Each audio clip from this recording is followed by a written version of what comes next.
Bonjour à toutes et à tous et bienvenue dans cette nouvelle vidéo du programme d'histoire, géographie, géopolitique, sciences politiques de première.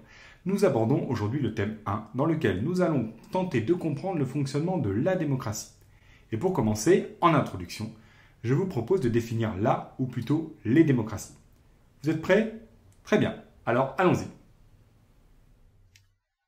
Défini par le président des États-Unis Abraham Lincoln comme le gouvernement du peuple, par le peuple, pour le peuple, le régime de la démocratie tire ses origines et son nom de la pratique politique du pouvoir à Athènes au 5e siècle avant Jésus-Christ, le pouvoir kratos au peuple démos. Ce qui donne démocratie. Voilà, vous l'avez, c'est bon? Derrière ce terme général se cache en fait une grande diversité de situations et de régimes qui rappellent que la démocratie est un idéal, un modèle de fonctionnement sujet au débat et qui se réinvente en permanence. C'est aussi un type de régime menacé par l'influence grandissante des régimes autoritaires qui tendent à proposer un autre modèle de gouvernance. La problématique de cette leçon sera comment distinguer les démocraties des régimes autoritaires. Et pour débuter, je vous propose de nous intéresser à la définition de la démocratie. Grand 1, la démocratie ou les démocraties, quelles caractéristiques communes? La démocratie aujourd'hui repose sur plusieurs principes, rappelés notamment dans la Déclaration universelle des droits de l'homme de 1948. Quels sont ces principes? Premier grand principe, le respect des libertés fondamentales telles que la liberté d'expression, la liberté de la presse, le droit de manifestation ou encore le droit d'association. Deuxième grand principe, la mise en place d'élections régulières, libres, appliquant le suffrage universel, associé au pluralisme politique, c'est-à-dire la présence de plusieurs partis et une alternance de ceux-ci au pouvoir. Troisième grand principe, la séparation des pouvoirs, évidemment, entre le pouvoir législatif, le pouvoir de faire la loi, exécutif, appliquer la loi, et judiciaire, juger ceux qui ont enfreint la loi. Enfin, dernière grande caractéristique d'une démocratie, l'égalité devant la loi et devant la justice. La démocratie peut s'appliquer à des régimes politiques variés. On l'associe souvent à la République en France, évidemment. D'ailleurs, ce régime se retrouve aussi aux États-Unis et en Allemagne, mais il convient de rappeler que de nombreuses démocraties sont aussi des monarchies, à l'image du Royaume-Uni, de la Belgique ou encore de la Suède. Dans ces États, les rois et les reines ont un rôle de représentation et peuvent parfois être amenés à valider des décisions prises dans les assemblées.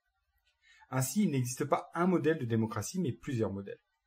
Le premier modèle, c'est la démocratie directe. C'est un régime reposant sur une participation directe des citoyens aux institutions. C'est ce qu'on a vu à Athènes au 5e siècle, par exemple, avant Jésus-Christ. Deuxième grande catégorie, la démocratie représentative.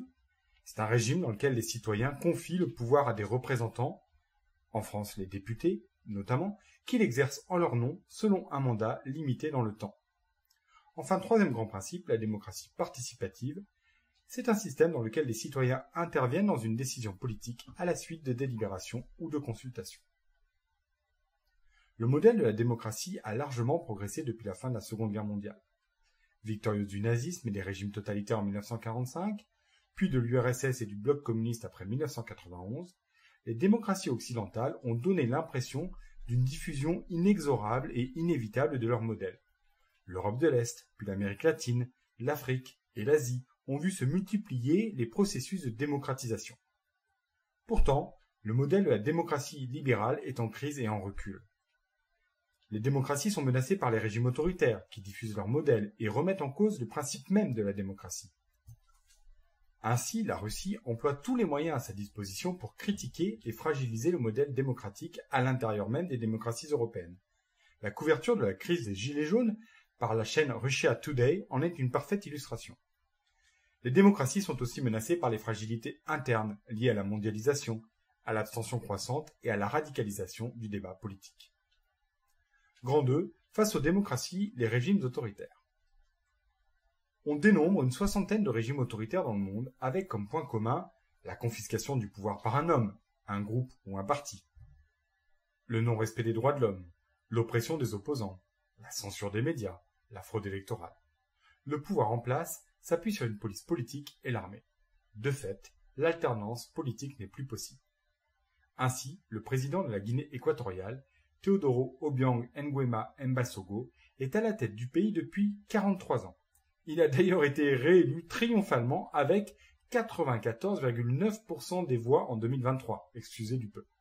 De son côté, la Corée du Nord, de Kim Jong-un, est une république dictatoriale et elle cumule toutes les caractéristiques d'un régime autoritaire, voire totalitaire. Un parti unique, contrôlé par une famille dirigeante unique, qui contrôle également l'armée.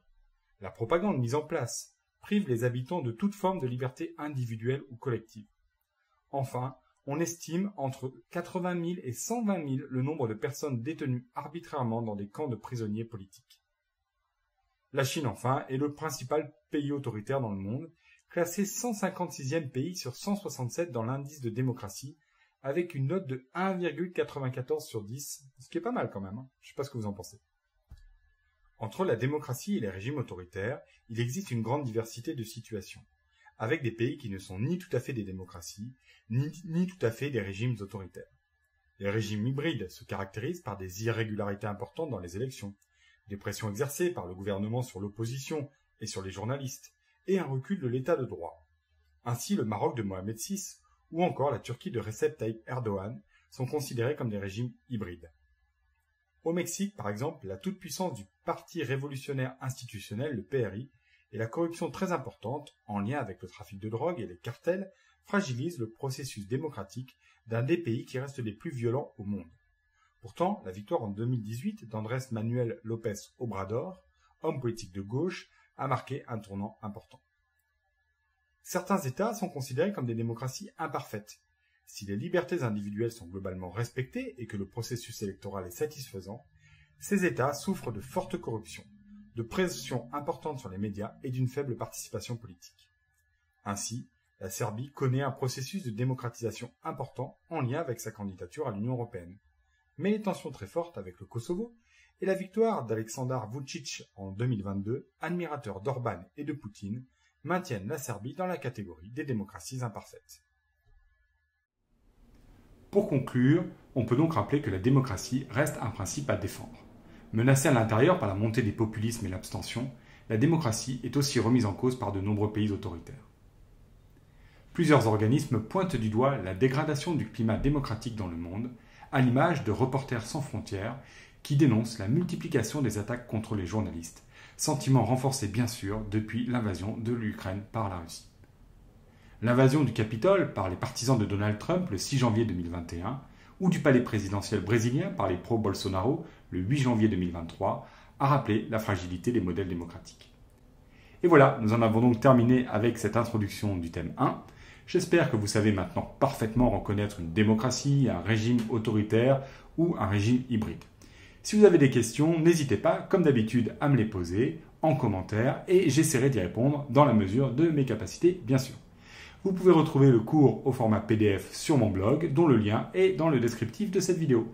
Il ne me reste plus qu'à vous souhaiter de passer une bonne fin de journée, une bonne fin de nuit, une bonne fin de tout ce que vous voulez et de vous dire à très vite pour la suite. Ciao!